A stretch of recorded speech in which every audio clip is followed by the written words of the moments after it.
तो इस एपिसोड के स्टार्टिंग में देखा जाता है कि अंकल टायसन पूछ रहे होते हैं क्विंगनान से, वैसे यंग मास्टर मुझे पैट्रियाज ने पूछने के लिए कहा था कि आपने क्विंग चंगकोंग को हराने के लिए थंडर सेबर आर्ट का यूज किया था क्या? क्विंगनान कहता है हाँ वो थंडर सेबर आर्ट ही था अंकल टायसन। अंकल टायसन अपने पास से किसी बुक को निकालते हुए कहते हैं मैं भी थंडर सेबर आर्ट की प्रैक्टिस करता हूँ और ये कुछ मैंने फाइंड किया है इस मार्शल स्किल के बारे में। क्विंगनान अंकल टायसन से उस बुक को लेते हुए कहता है थैंक यू अंकल टायसन, सच में मैं आपकी इसी चीज़ को अप्रिशिएट करता हूँ। अंकल टायसन कहते हैं यंग मास्टर आपका मार्शल आर्ट टैलेंट आपके एज वाले लोगों में काफ़ी ज़्यादा आउटस्टैंडिंग है। आपके टैलेंट की बराबरी हमारी इस सिटी में कोई भी नहीं कर सकता है। आप इस नोटबुक के लिए सबसे ज़्यादा सूटेबल इंसान हो। और मिस्टिक स्पिरिट सेक्ट एक दिन बाद डिसिपल्स को सिलेक्ट करने के लिए आने वाला है। मैं यहाँ पे कुछ टाइम के लिए रुकूंगा तो आप मुझसे कुछ भी क्वेश्चन पूछ सकते हैं इस नोटबुक के रिगार्डिंग। क्विंगनान कहता है ये तो बहुत अच्छा है, तब तो मुझे लग रहा है कि मैं आपको काफ़ी ज़्यादा परेशान करने वाला हूँ।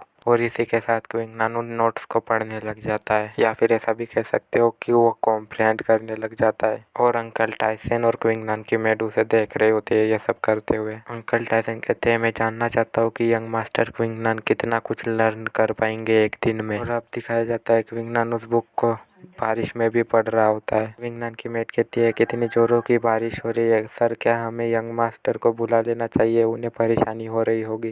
अंकल टायसन कहते हैं उन्हें डिस्टर्ब मत करो, वो कॉम्प्रिहेंड करने ही वाले हैं। इसी के साथ हमें दिखाया जाता है कि क्विंगनान के चारों ओर से गोल्डन कलर की एनर्जी आ रही होती है और उस गोल्डन एनर्जी से क्विंगनान के पास एक सर्कल बन जाता है। अंकल टायसन उस सर्कल को देखकर जोर से चिल्लाते हुए कहते हैं ये तो सेबर इंटेंट है। और अब हमें सेबर इंटेंट के बारे में बताया जाता है कि सेबर इंटेंट को सीखने के लिए तुम्हें काफ़ी ज़्यादा सेबर स्टेज की अंडरस्टैंडिंग चाहिए होती है और तुम्हें सेबर इंटेंट ऐसे ही नहीं मिलता है, तुम्हें इसके लिए काफ़ी ज़्यादा सेबर स्टेज की अच्छी खासी अंडरस्टैंडिंग चाहिए होती है और तब जाकर कहा तुम्हें सेबर इंटेंट मिलता है। अंकल टायसन अपने मन ही मन में सोच रहे होते हैं क्या सच में वो बस एक ही दिन में इस लेवल तक पहुंच गए, क्या ही तो सो टेरिफाइंग कॉम्प्रिहेंशन एबिलिटी है। ये काफ़ी ज़्यादा बुरी बात है कि यंग मास्टर के पास first grade Huang rank martial spirit है, वरना वो मार्शल आर्ट के पाथ में काफ़ी ज़्यादा बड़े जीनियस होते और एक ड्रैगन की तरह राइज करते। सीन दिखाया जाता है अगले दिन का, जहाँ पे कि क्विंगनान कह रहा होता है लगता है कि काफ़ी ज़्यादा देर लग गई मुझे इस बुक को कॉम्प्रिहेंड करने में, हालांकि मुझे इस टाइम पे काफ़ी ज़्यादा बेनिफिट हुआ है। अंकल टायसन कहते हैं young master congratulation sabre intent को सीखने के लिए। क्विंगनान कहता है थैंक्स तो मुझे आपका करना चाहिए क्योंकि आपकी इस नोटबुक की वजह से ही तो मैं सीख पाया हूँ। अंकल टायसन कहते हैं मेरी नोटबुक की मदद से तो आप सिर्फ और सिर्फ सेबर स्टेज तक ही पहुँच पाए, ये तो आपने अपने टैलेंट की मदद से सेबर इंटेंट को सीखा है। क्विंगनान कहता है वैसे अंकल टायसन ये सेबर स्टेज क्या है, क्या आप मुझे कुछ बता सकते हैं?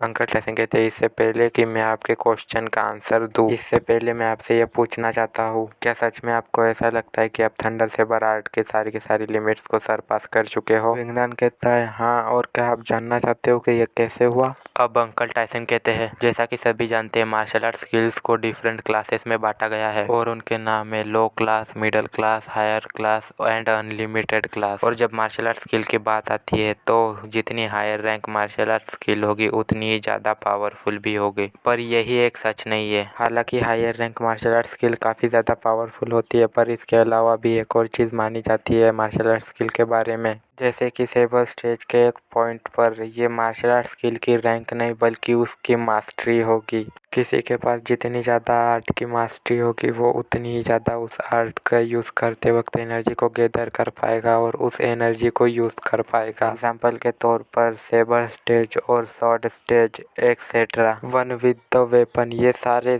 फर्स्ट लेवल है। इसके आगे भी लेवल्स होते हैं जैसे कि foundation stage, minor succession stage, greater succession stage and perfection stage. और देखो यहाँ पे one with the sabre stage, one with the sword stage ऐसा लिखा गया है। मेरे को आसानी हो बोलने में इसलिए मैं स्वॉर्ड स्टेज, सेबर स्टेज ऐसा बोल रहा हूँ। और ऐसे ही एक के बाद एक वेपन्स के साथ एक अनदर लेवल होता है जैसे कि एंशिएंट रिलम, और इसके अलावा भी कुछ और है तो वो मुझे नहीं पता। क्विंगनान कहता है तो ये ऐसा है। यंग अंकल टायसन कहते हैं यंग मास्टर पहले ही 2 बार हो चुके हैं, हमें क्वीन क्लैन के लोगों को ज्वाइन करना चाहिए इससे पहले कि वो सिलेक्शन सेरेमनी में चले जाए। फैंग क्लैन हमें भी जाना चाहिए। अब सीन चेंज होता है और क्विंगनान के फादर कह रहे होते हैं आज वो दिन है जब मिस्टिक स्पिरिट सेक्ट आने वाला है लिंसू सिटी में डिसिपल्स को सिलेक्ट करने के लिए।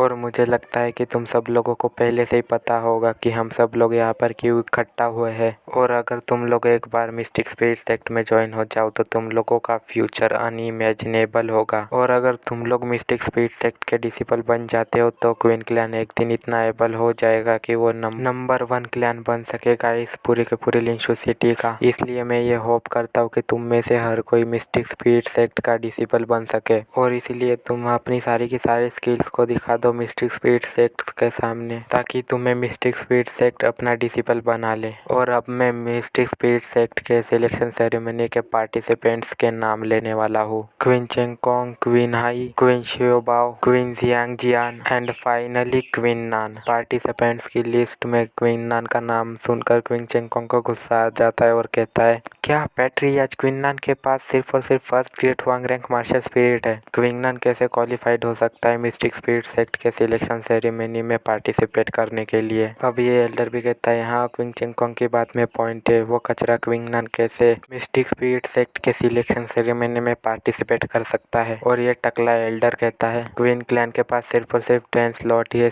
इस सिलेक्शन सेरेमनी में पार्टिसिपेट करने के लिए। तो मैं पैट्रियाज को ये सजेस्ट करना चाहता हूँ कि इस कचरे क्वीन नान की जगह पे किसी और को ये स्लॉट दे दिया जाए। और ऐसे ही भीड़ में से लोग चिल्ला रहे होते कि मुझे चुनो मुझे चुनो। और इसी के साथ ये एपिसोड यहीं पे ख़त्म हो जाता है। तो देखो यार, मैंने एपिसोड काफ़ी ज़्यादा जल्दी में बनाया है, तो इसमें कोई गलती हो गई हो तो मुझे माफ़ कर देना।